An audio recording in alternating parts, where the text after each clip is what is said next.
The rise of digital micro-hobbies in 2025, how small passions are reshaping leisure. In a fast-paced world, increasingly dominated by screens, deadlines, and digital noise, 2025 has brought a surprising yet welcome resurgence in personal fulfillment through digital micro-hobbies. These are niche, bite-sized hobbies that can be done entirely online, require minimal time commitment, and can be easily woven into a daily routine. What sets these apart is their ability to offer gratification, learning, and expression, all without the need for complex tools or physical presence. They've become the secret mental getaway for millions of people juggling remote work, social media fatigue, and burnout. These hobbies range from digital journaling and ambient playlist curation to AI-assisted creative writing and minimalist mobile photography. With smart devices, tablets, and desktop apps becoming more intuitive and collaborative, anyone with an internet connection can engage in micro-hobbies without needing a professional setup. The shift is largely driven by Gen Z and late millennials who seek purpose-driven ways to disconnect from their jobs, but not necessarily from the internet. These hobbies have grown viral appeal not just for their practice, but for the content they inspire. From posting aesthetic mood boards on Pinterest to sharing 15-second ambient videos on TikTok, micro-hobbies are redefining what it means to do something for yourself. At the heart of this trend is the idea of creative minimalism. People no longer want to spend hundreds on supplies or hours on tutorials. Instead, they want hobbies that offer rapid satisfaction.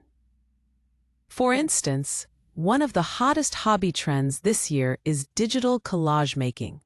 People blend photos, snippets of texts, and AI-generated art into evocative poster-ready visuals using platforms like Canva, Procreate, or even Instagram stories.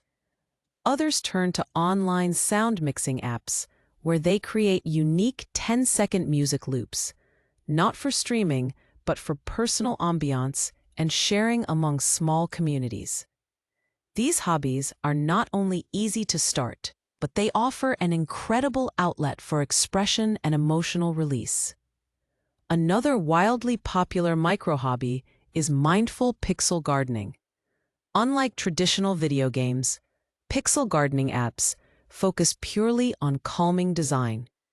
Users cultivate virtual gardens, decorate spaces with calming aesthetics, and share screenshots or short clips as digital postcards. These digital gardens are not about high scores or achievements. They're about aesthetic satisfaction and mental clarity. Communities on Reddit and Discord have sprung up where users share their gardens, give feedback, or collaborate on themed design prompts. This passive creativity taps into the wider mental wellness movement, proving that hobbies don't need to be active to be meaningful. Finally, content repurposing as a hobby is gaining momentum. Many digital natives now find joy in transforming existing content into fresh formats, turning blog posts into quote reels, converting news summaries into aesthetic slideshows, or narrating short fiction from Reddit threads into audio journals. This hobby allows them to participate in online culture while putting a personal twist on it. Apps powered by AI and automation tools like ChatGPT. The beauty of this hobby lies in its flexibility and shareability. Each output is a new piece of content that reflects the user's taste and skill.